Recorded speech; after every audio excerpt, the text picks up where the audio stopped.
Дариға апай маған телефон шалып, жұмыстан кейін маған соға кетші. Мына жаңадан жазылған жырларымды сынап берерсің әрі.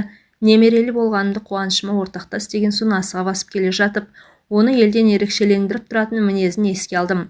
Зейнеткерлікке шыққанша көп жылдар мектепте мұғалім болып істеген. Арасында газет-журналдарға әңгіме өлеңдер жолдап, кей сәттерде жұрттың ойына келе бермейтін проблемалық мақалалар жазып тұрады. Мен одан көп кіші болғанымен арамыздағы жас алшақтығын елемейміз. Тек менің оған сіз деп сөйлейтінім болмаса, кездесе қалсақ әңгімеміз таусылмайды. Апайдың жалғыз қызы Гүлнар былтыр күйеуге шыққан, бөлек тұрады. Жолдан акация дүкенінің қасындағы гүл базарынан апайдың жақсы көретін сары түсті хризантема гүлдерін таппаған соң өзім жақсы көретін аппақ роза гүлдерін алдым. Бір қорап конфета мен армян коньягын алуды да ұмытқан жоқпын. Мен келгенде Дариға апай ас үйде тамаққа қамыр салғалы жатыр екен. Дәке, немере құтты болсын, бауы берік болсын. Айтсын бірге болсын. Өмірге адам келген жақсы ғой. Бүгін қызыма 2 рет барып келдім. Немеремнің салмағы 4 кило болып туылыпты. Дариға апай әдеттегіден қуанышты жүзінен ерекше мейірім төгіліп жайнап жүр. Сен мына өлеңдермен таныса бер, мен тамақта қазір дайын етемін. Апайдың өлеңдерінің көп адамның көңіл күйі мен махаббат туралы екен. Екеуміз тамақ ішіп әңгімелесіп көп отырдық. Бұрын апай жұмыста болған кезде көбінесе жұмыс туралы немесе басқа да ресми әңгімелер айтатынбыз. Екеуміздің де мамандығымыз қазақ тілі мен әдебиеті болғандықтан бұл салада әңгімеміз таусылмайтын. Дәке, Гүлнарыңыздың жалғыздығына аға ештеңе демеді ме дедім, сұрағымды барынша сыпайы қоюға тырысып. Қандай ағай, деді Дариға апай маған көзілдірігінің астынан сұралы жүзбен қарап. Күйеуіңізді айтамын, қазақта ер баланың болғанын қалайды ғой. Мені жұрттың бәрі қайыр қыз деп атайды. Мен күйеуге шыққан жоқпын, ал қызымды жақсы көретін адамнан туып алдым. Солай ма дедім, әрі қарай не айтарымды білмей қалып. Мен оны ажырасып кеткен шығар деп ойлайтынмын. Ақыр кеш болып кетті, одан да сен Замираға телефон соға салда. Бүгін осында ғона асықпай әңгімелесерміз. Қызымның қалай дүниеге келгенде айтып берейін. Мен әпкеме телефон шалып ескерттім де апайдың қасында қалдым. Екеуміз түннің бір уағына дейін әңгіме соқтық. Өткен жылдардың ізіне көз жүгірткендей болған апай бір сәт үнсіз қалды. Оған да ширек ғасырдай уақыт өтіпті. Мен ол кезде Батыс Қазақстан облысының алыс аудандарының бірінде қарайтын алыс ауылдағы мектепте қазақ тілі мен әдебиетінен сабақ беремін. Бірінші курсым кітаптан бас алмай оқумен өтті. Еңбегім ақталып студент болдым. Екінші курста да стипендия алу үшін сабақ соңында жүрдім. Ал үшінші курста мен оны кездестірдім. Ақ сары ұзын бойлы, мығым денелі, өзі ауыздыға сөз бермейтін, аяқтыға жол бермейтін пысық, домбырамен халық әндерін айтқанда жұрттың аузы ашылып, көз жұмылатын. Мен оны жиі кездестіріп жүрсем де ол менен алыста еді. Жүрегімде соған ғана арналып өсіп шыққан аппақ гүлімді күн сайын жұлып тастаймын, күн сайын өсіп шығады. Қасынан қыздар көрсем қараптан қарап қызғанамын, ал ол маған мүлде көңіл бөлмейді. Мендегі сезімнен бейхабар, тіпті маған бой жеткен түгілі әйелі баласы қарамайтын сеземін. Айнаның алдында отырып түріме қараймын да азам келеді. Қиылған қаш жасаймын деп қасымды тердім. Фасоны келіспеген соң ба әлде өзімнің ебім жоқ болмады. Кішкене қара көздерімді мөлдіреген шаралы көз жасай алмайтыным екі бастан белгілі. Қап-қара жылқының құйрығының қылындай сусылдаған қалың қара шаштарым дегенме көнбеді. Әйтеуір басқа жігіттерді елемейтін, жатсам да тұрсам да ойлайтыным сол, есіл дертімде сол жігітте болды. Сөйтіп селдеген сезіміме тұншығып жүріп 3-ші курсты аяқтадым. Жазғы каникулдан оралып 4-ші курсқа келгенімде мен оның үйленетінін естідім. Ағайым бақыттан шым-шымдап суыртпақтап отырып, болашақ әйелі бір дөкейдің қызы екендігін білдім. Қатты ауырып қалдым, бір жұма сабаққа барған жоқпын. Сол хабарды естігенде айналамды қара түнек қаптап, айлар бойы қол бұлғап жетемін деген арманым быт-шыт болған. Оған деген әлдилеп жүрген сезімімді, не отқа жағарымды, не суға ағызарымды білмей қайтсем жаным мен жүрегімді сол сезімнен тазартып құтыларымды білмей дал болдым. Бұл быт-шыт болған сорлы сезімді кішкене сынықтарына дейін жинап, жүрек деген орамалға түйіп, жанымның бір бұрышына іліп қойдым. Қаладан кеткенше асықтым. Оқу деп сабақтан бос уақытында Жайық өзеніне сырласып өлең жазумен жүріп оқуды да бітірдім. Ағаларым әйелдермен өз жөндеріне кеткен соң әр жазғы каникул кезінде шешемді емдеттім. Тіс салғызып курорт санаторияларға апардым. Шешеммен бірге тұратын інімнің бала шағасы көп. Онымен бірге тұрған болмаса шешемнің ішіп жемі, киім кешегі менің мойнымда. Бір күні орайы келгенде шешеммен әңгімелесіп отырып, мама 30-дан асып барамын, жақсы жігіт кездеспеді. Шетінен ішкіш жаман жігіттерге тегін келмейді. Жақсы көретін адамнан бала туып алсам бағып бересің бе дедім. Ойыншын аралас. Өй албасты. Күйеуге тимей бала туам деп сені не қара басты? Не сен тиетін еркек табылмай қалды ма? Ана көршінің баласы Ғазиз сені әлі күнге дейін күтіп жүрген жоқ па? Бүкіл ауылды, одан қалса ауданды шулатайын деп жүрсің бе? Бір айдан кейін айырылысып кетсең де алдымен күйеуге ти. Бала туғың келсе. Үйінде отырып туыпты дегеннен ажырасып кетіпті деген жеңіл. Әлде ана аға-інілеріңді жерге қаратқалы жүрсің бе? Осы сен қызға оқу өтіп кеткен, содан бірдеңе шығатындай кітаптан бас алмайсың. Сол кітаптың оқығанның пайдасы бар ма? Көп оқудан миың ағып кеткен ғой деп автоматша тарсылдаған шешем сөзінің аяғында сөйлей алмай ашуға булығып жылап жіберді. Мама, тыңдашы, мен күйеуге тимей бала тусам, одан ешкімге келіп кетері жоқ қой. Қиналсам өзім қиналам. Өмірге сәби әкелу қылмыс емес қой. Күйеуге шығып тұрмыс құруды маған тағдыр жазбаса қайтемін. Ал менің ана болғым келеді. Ғазиз секілділерге күйеусіз өтсем де тимеймін. Сіз өмір жұмыртқа жемейсіз ғой. Ғазиз да маған сол жұмыртқа секілді. Ең жақын адамым, анамның жанын түсінбегеніне ашынып мен де жылап жібердім. 2 сағаттан соң шешем ауылына ал бір шешімге келгенмен облыс орталығына аттанып кеттім. Мен оны облыс орталығындағы жұмыс істейтін мекемесінен қиналмастан іздеп таптым. Оқу бітірген соң қайынатасының арқасында қалада қалып үлкен қызметке орналасқанын білетінмін. Орташа бір мекеменің басшысы. Кең кабинеті адамның мысын басқанда екен. Ол жарқылдап орнынан тұрып қарсы алды. Менің бақыт ағайымның қасында жиі жүретінімді ұмытпапты. Кел, Дариғаш, төрге шық. Көрмегелі қанша жыл деп маңдайымнан сүйді. Арада көп жылдар өтсе де ұмытпағанына, оның үстіне жылы қарсы алғанына риза болып қалдым. Жұмыс бастылы болып кеттік қой деп ақталғандай бақыт ағайдың хал жағдайын сұрады. Негізгі әңгімені қалай бастап келген, жұмысымды қалай айтарымды білмеймін. Уақыт өтіп жатыр. Ол іскер адамның кейіпімен аман саулықтан соң, Дариға, қабылдау бөлмесінде кісілер жиналып қалған болу керек. Ұялмай жұмысыңды айт деді. Біреу кіріп қалама, әлде айтуға үлгере алмай қалам ба деп асыққан мен төбеден түскендей, мен сенен сәби сүйгім келеді дедім. Ол мынаның есі дұрыс па дегендей бетіме қарап отырып қалды. Мен тездетіп оны алғаш көрген күннен бастап сүйетінімді, күйеуге шығу түгіл ешқашан еркекпен болмағанымды, өзінен сәби сүю үшін бірге болғым келетінін, сол үшін осында бір пәтер жалдағанымды, бар сыр екеуміздің арамызда қалатынын, оны күтетінімді, басқа не айтқаным есімде жоқ. Қолына адрес жазылған қағазды ұстата салып, ол есін жиғанша шығып кеттім.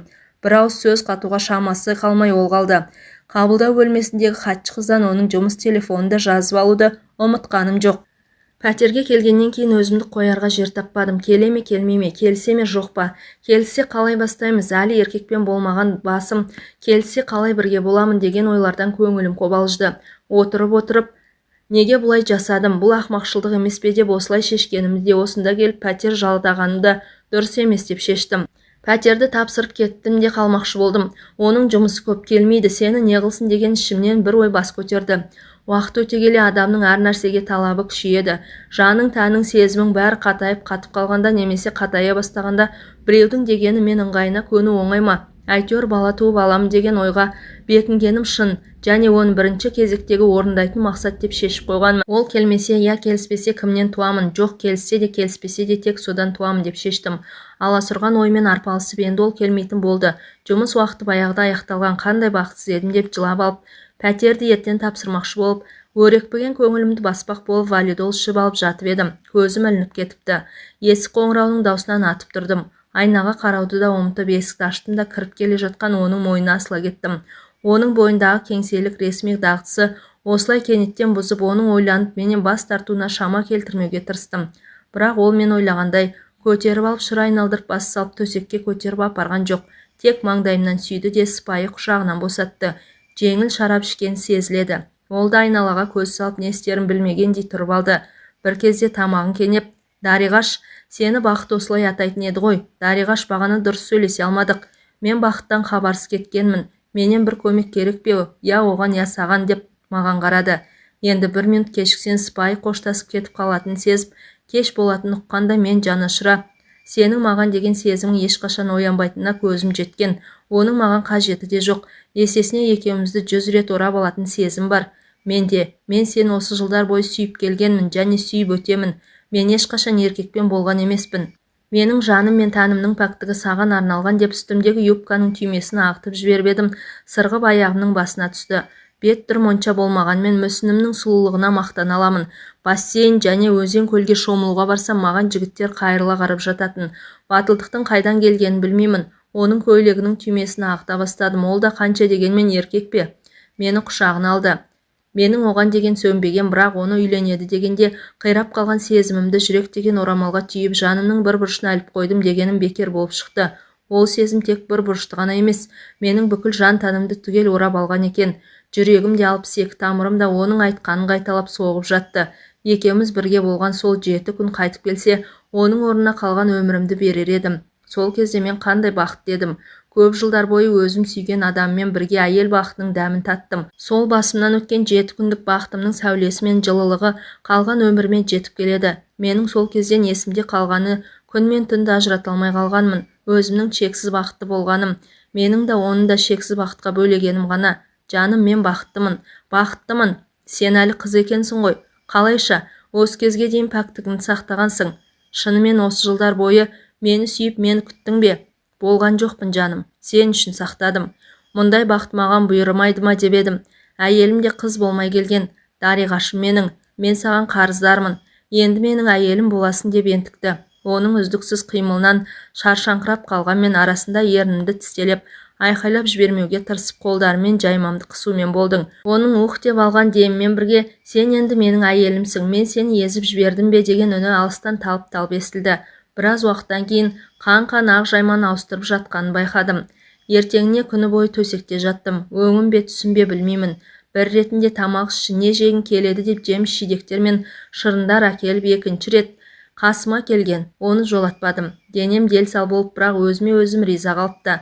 Бір көптен армандап жүрген шыңның басына шаршап шыққандай бір өзгеше күйдемін. Қыз келіншек жеңгелерінің әңгімелерінен еркек пен әйел арасында құпиялар туралы көп естігенмін. Ол кезде бұл тақырыпқа кітаптар да жоқ еді ғой. Қазір ғой кез келген дүңгіршекте мен мұндалап тұрғаны. Жан дүниемде арпалыс жүріп жатты. Бір жағынан аппақ сезім, бір жағынан бір түрлі қорқыныш па, жиіркеніш пе бір нәрсе, тіпті оны сөзбен айтып жеткізе алмаймын. Сол махаббат дегеннің еркек пен әйелдің арасындағы жыныстық қатынас дегенге тірелгенде көлеңке тұсы да бар ма деймін. Қандай жақсы білімді, мәдениетті адам болса, ол да табиғаттың бір бөлшегі. Ал табиғат адамдар мен жаны бір тіршілік иесінің бәрін еркек ұрғашы деп екі топқа бөлгенін, олардың басты міндеті табиғи заңдылық пен алдымен ұрпақ қалдыру екендігін сонымен өткізгенде ғана ұқтым. Ол қайта-қайта бетіме төніп, бір жерің ауырып тұрған жоқ па деп асты-үстіме түседі. Мен болсам істеген әрекетімнің дұрыс-бұрыстығына баға бере алмай, әрі бір шешімге келе алмай, ой түбін шарлаумен болдым. Екінші күн осымен өтті. Бұл менің жан ләззатымен қоса тән ләззатың не екенін түсініп үйреніп, әрі соған әзірленген күнім болды. Арасында бірнеше сағатқа кетіп қалған болмаса, содан екеуміз 7 күн бойы бірге болдық. Құштарлық пен құмарлықтың шырқау биігіне жетіп, менің жағымнан жан ләззатына қоса тән ләззатын ала бастағаным, оның жағынан тән ләззатын алып оған қоса жан ләззатын да қосуға ұмтылып жатқан кез еді. Жаным дейді ол мені құшағына алып жатып. Бар өмірімді төңкеріп жібердің ғой, тіпті не істерімді білмеймін. Жұмыс бастылықтан ба, жұмысына әрең жататын басым, өзімнің саған деген құштарлығымды баса алатын емеспін. Менің 25-ме қайта апардың ғой. Оны менің де оған деген жылдар бойы әлдилеп келген аяулы сезімім емес, ең бастысы қыз болып шыққаным риза ететін секілді. Ол осындай сөздерді темірене айтып, тәнімді аймалап өз ыңғайына бейімдей бастады. Бірнеше жылдар бойы талай қыздың, оның ішінде менің де арманым болған көктегі жігіт өзінің бақыттылығынан не істеп не қойғанын білмей, менің сандарыма дейін аймалап аяғымның астында жатты. Үй мен жұмысына іссапарға кеткен болып есептелетін ол менен барын аяған жоқ. Тәнімнің ауырғанына да қарамастан, одан екі қабат болуды тілегенмен қалай қимылдаса да көне бердім. Оның тәжірибелі қолдары мен төсектегі іс-әрекеті де өзін ұстауы да менің көңілімнен шығып жатты. 7-ші соңғы күні төсегіме басын қойып жатқан ол: Дариғаш, мен сенің қасында өзімді нағыз еркек екенімді сезінгендеймін. Бұл сөздерді қалай түсінемін? Ол қазақшаға жүйрік емес, мен секілді орыстарға шорқақ. Ауыл мұғаліне қазақша сөйлеуге тырысқанмен арасында кібіртіктеп қалып, орысшасы да қос жереді. Әрине еркекпін ғой, бір ұлым бар, бірақ неполноценный еркек болған сияқтымын. Маған сенің төбеден түскендей ойда жоқта сыйлаған пәктігің, ұзақ жылдар бойы сақтаған таза сезімің, мені төредей көріп көрген құрметің, мені бір үлкен биіктің басына шығарғандай, мен өзімді 25-тегі жігіттей сезінемін. Бұлай болады деген нәрсе ойым түгілі түсіме де кірмеген еді. Сенің мен үшін қандай құрбандыққа барғаныңды да жан тәнмен сезініп жатырмын. Жас кезінде біреу мені осыншалықты жақсы көреді деп үш ұйықтасам ойыма кірмепті. Ағаң бақыттың қасынан көргенде мына тәмпіш мұрын қара қыз неге сонша тәлпіштенеді деп ойлаушы едім. Ол басты әңгімесін бастамады. Я бастауға қорықты, я кейінге қалдырды. Ал маған ол қажетсіз еді. Мен сөзімде тұруым керек болатын. Иә, оның алдында да, өзімнің алдында да берген сөзімде тұруым керек. Менің бүгін жалған іс сапарым бітеді. Жұмысқа соғып үйге барамын. Ертең мен жұмысқа барып қасыңа келемін деген ол маған кінәлі адамдай қарады. Мен төсекте жатқан бойы оны мойнынан құшақтап ұзақ сүйдім. Егер одан жүкті болсам, бұл соңғы көруім екенін білемін. Ал жүкті болмасам, оны уақыт көрсетер. Бәлкім тағы да кездесерміз. Ол қанша сұраса да қай жерде, қай ауылда жұмыс істейтінімді айтқаным жоқ. Мен оған жоқ, мен ауылға қайтуым керек. Менің де жұмыс телефоның бар. Қалаға келгенде саған өзім хабарласамын. Мені іздеме, хабар өзімнен болады деп көзіме тола бастаған жас пен көкірегімде әп-сәтте пайда болған өксікті байқамай тез кетсін деп қатты ұйқым келіп жатыр. Пока деп теріс аунап түстім. Ауылға келіп жұмысымды жалғастыра бердім. 1,5-2 ай шамасы өткенде бойымдағы өзгерістерді сезіне бастадым. Анда-санда баратын ауылыма да ат ізін салуды қойдым. Ауылға келмегелі көп болды. Мейрамда келіп қайтсын деген шешемнің сәлемі де жауапсыз қалды. Құдай тілегімде беріп ішім біліне бастады. Бір үйдің сиыры туғанға дейін біліп отыратын ауылда мен туралы өсек көбейді. Мені кімге таңарым білмейді. Бөтен жерде тұратыным қандай жақсы. Менің бұл ауылда ешқандай туыстарым жоқ. Өсектесе мені өсектейді, ал маған бәрібір еді. Себебі менің ішімде менің жауапсыз махаббатымның, менің бар ғұмырыма тұратын аса бақытты өткізетін 7 күнімнің ескерткіші өсіп жатыр. Өзім мәңгілікке сүйген, таза сезімімді арнаған адамның ұрпағының дүниеге келетінін ойласам, ол маған барлық қиындықтарды жеңетін белгісіз бір жойқын күш беретіндей көрінеді. Тіпті менің әншейінде үйімнен шықпайтын порядочная дос қыздарыма дейін үйіме ат іздерін салмай қойды. Бірақ шәкірттерім бар. Мен оларды жақсы көремін. Ата-аналарына айтпаған сырларына дейін олар менімен бөліседі, сырласады, кеңес сұрайды. Солар мен үшін көп жұбаныш. Ешкімге артық сөз айтып беттеріне қарап күлмесем де, оқта-текте ішіп алып, есігімді қағатын еркектер пайда болды. Жүйкем жұқарып әбден қиналған соң, оған хабарласпақшы да болдым. Басқа жүкті әйелдерге қарасаң, өскен іштерімен кейбірінің беттеріне түскен сепкілі болмаса, бала туудың еш қиындығы жоқ секілді. Жұрттың балаларына қарасаң, олардың өзі өсіп жатқандай болатын. Бірақ олай емес. Ана болудың да өзінің ауырлығы бар екен. Әсіресе жалғыз әйел үшін бәрінен де күйеусіз әйелге бала туу тек материалдық күнделікті өмір тұрғысынан ғана емес. Әсіресе ауылдық жерде моральдық тұрғысынан да өте қиын екен. Қалалық жерде ештеңе емес, онда көршілер де бір-бірімен көп араласа бермейді. Ал ауылда ол кезде өте қиын болатын. Қазір ғой заман өзгерген. 35 түгіл 15-ке келген қыздың да әр ауылда туып отыр. Ауылда жағдай басқа. Ол кезде жұмасына бір рет кино болатын. Телевизор жоқ. Ауылда өсек пен қыстағы соғым кезіндегі қонақтықтан басқа, желдей гулеген өсектен басқа ермек болмайтын. Мектептегі мұғалімдердің 95% әйелдер еді. Еркектерден тек директор ағайдан басқа дене шынықтыру, еңбек, ән суреттен беретін мұғалімдер мен шаруашылық меңгерушісі ғана. Мұғалімдер бөлмесіне кірсем, мен ол әйелдердің күйеулерінен жүкті болғандай, тіпті күйеулерін тартып алғандай, ала көздерімен атып мен тірідей жерлеп тұрғандай көрінетін. Олар мен жеңіл жүріске салынып, педагогқа жат нәрсе істеді деп кінәлайды. Ал менше сүйіп, менше ғашық болып, сол аяулы сезім үшін менше құрбандыққа бару олардың өңі түгілі түстеріне де кірмеген. Бір күні өзі коммунист, өзі кәсіподақ төрайымы мен ішімнен чолақ белсенді атайтын Салима апай мұғалімдер бөлмесіне кіріп, мектеп директоры Өмірғали ағайға мұғалімдердің көзінше Дариға Шакееваның моральдық тәртібін қарау керек деген. Өмірғали ағайда іле-шала Салимаға, ол коммунист емес, ешкімнің семьясын бұзып жатқан жоқ, өзім сөйлесемін деп маған қарап, Дариға, сізді түс қайта сабағыңыз бар ма деді. Жоқ, сағат 2-де менің кабинетіме келіңіз деп мұғалімдер бөлмесінен шығып кетті. Межелі уақыт өткенше сан түрлі ойлардың жетегінде тұрып, қобалжулы күй кештім. Директордың кабинетінің есігін әрең ашып кірдім. Кел, Дариға деген ағайдың даусы әдеттегіден де жылы естілді. Дариға, менің әңгімеге құлақ салып мұқият тыңда деген ағайға қарсыма келіп отырып әңгімесін бастап кетті.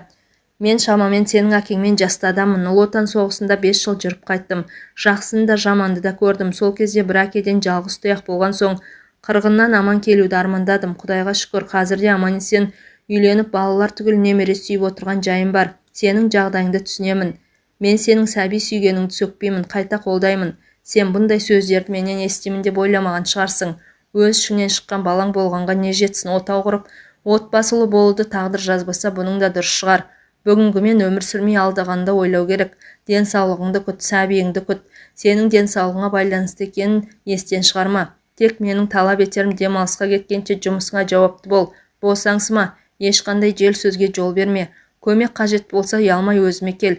Қолдан келген көмегімді аямаймын. Сен оқушылардың қорыққанынан емес, шын көңілден сыйлап жақсы көретін аз ғана оқытушылардың бірісің. Әйелдердің сөзін көңіліңе алма, қамықпа. Бірақ бір өтінішім, екеуміздің арамыздағы бұл әңгіме осы жерде қалсын. Мен борша-боршам шығып жылап отырмын. Бұл кісі мен күткендей маған ұрысқан жоқ, кемшіліктерімді шұқып, моральда оқыған жоқ. Мені оқушылардың жақсы көретін де біледі екен. Менің өз шешемде түсінбеген жанымды бөтен біреу әрі мосқал ер адам түсінгеніне жыладым. Ағай әңгімесінің соңында Дариға бір сұрақ қойсам айып етпе, бірақ жауап бергің келмесе өзің біл. Сен бұл ісіңе өкінбейсің бе? Жоқ ағай, өкінбеймін. Оңай болмайтын білемін, бірақ өкінбеймін дедім нық дауыспен. Сәбидің әкесі нағыз бақытты жігіт екен деді ағай. Мұғалімдер менің ісіп кеткен көздерім мен жылаған жүзімді көріп, директор мені сойып салды деп топшыласа керек.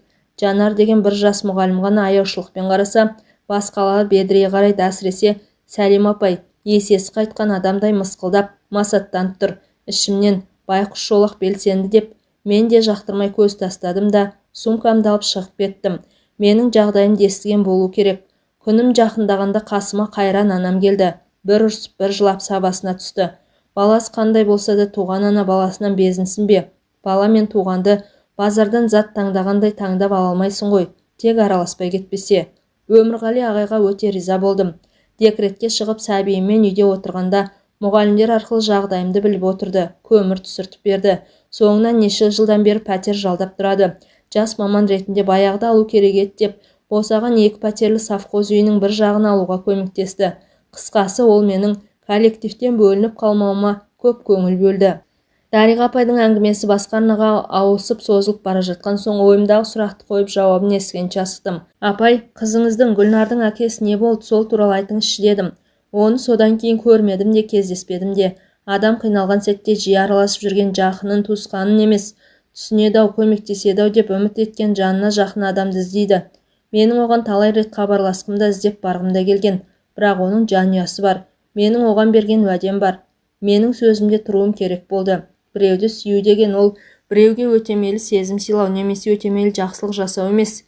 Өтемесі сүюмен құнды, сонысымен биік. Бірнеше ай мен іздеме, өзім хабарласамын, хабар өзімнен болсын деген сөздерімнен шыға алмаса керек. Одан кейін мен іздеумен күндерін өткізген болар.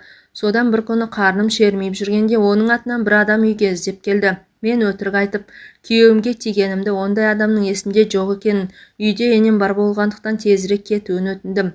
Оның Алматыға ауысқанын, үлкен орында істейтінін білемін. Қазір Астанада жүзін жиі көріп тұрамын. Көріп тұрғаны қалай? Солай телевизордан. Апай, ол дейсіз, оның аты жөні бар ма? Бар, бірақ айта алмаймын. Ол өте жоғары орында істейді. Сіз оған қызы бар екенін айтқан жоқсыз ба? Жоқ, неге? Мен одан өз қалағанымды алдым. Бергін келген нәрсені бердім, болды. Оның қызы бар екенін білуге құқы бар ғой дедім тұтығып. Уақыт келгенде біледі. Қыз туралы хат дайындап, менің қасымда болғанда ұмытып кеткен сағатын қосып әзірлеп қойғанмын. Қызыма, мен өлгеннен кейін оның атына жібер, қиналсаң іздеп бар деп жаздым. Ол бұрын өліп қалса ше? Жоқ, өлмейді. Беті жылтырап, менен 10 шақты жастай жас көрінеді. Тамақ тоқ, көйлек көк, жағдай өте жақсы, не ішіп, не киемін демейді. Бәрі бар, бәрі әзір. Тек қасқа бастанып шашының түсіп қалғаны болмаса. Ол менен бұрын өлсе білмей-ақ кетеді, бірақ өзім тірі тұрғанда берген сөзімді бұза алмаймын. Апай-ау, ең болмаса атын айтыңызшы. Телевизордан көргенде сіз де адамның бар ғұмырын сарп еткен адамды көріп жүрейін. Қандай бақытты адам еді. Жоқ, айтпаймын. Ең болмағанда қандай салада істейтінін айтыңызшы. Шамалап көрейін. Айта алмайын, ренжіме. Қызыма да айтқан емеспін, ешкімге де айтпаймын. Апай, содан кейін күйеуге шықпадыңыз ба? Жоқ, күйеуге шықпақ түгіл, ол ұстаған денемді қайтып ешкімге ұстатқандай емеспін. Неге? Алғашқыда мен оны өте сүйетін едім. Неге мені сүймеді, сезбеді, тіпті елемеді деген, бірге болғаннан кейін мені неге өзі іздемеді? Бір облыстан табу қиын ба? Неге келмеді деген өпкен болып, оны жеп көруге тырыссам да, оған деген таза да терең сезімді еш нәрсе өшіре алмады. Оның үстіне мен өзіме өзім, оның отбасын бұзбауға, әйелінің көңіліне қаяу салмаға серт еткенмін. Мен сол өзімнің өзіме берген сөзімде тұрдым деп, апай телевизорды қойып каналдарын бұрай бастады. Мен осы сәтте жұмыстағы әйелдердің кейде бір-бірінен қай Дариғаны айтасын деп сұрағанда, апай туралы анау кәрі қыз Дариға ше дейтіндерін еске алдым. Мен бәрібір жұрттың Дариға апайды неге кәрі қыз атайтынын түсінбедім. кәрі қыз деген күйеуге шықпаған өз алдында, бала тумаған әйелді айтпаушы ма еді?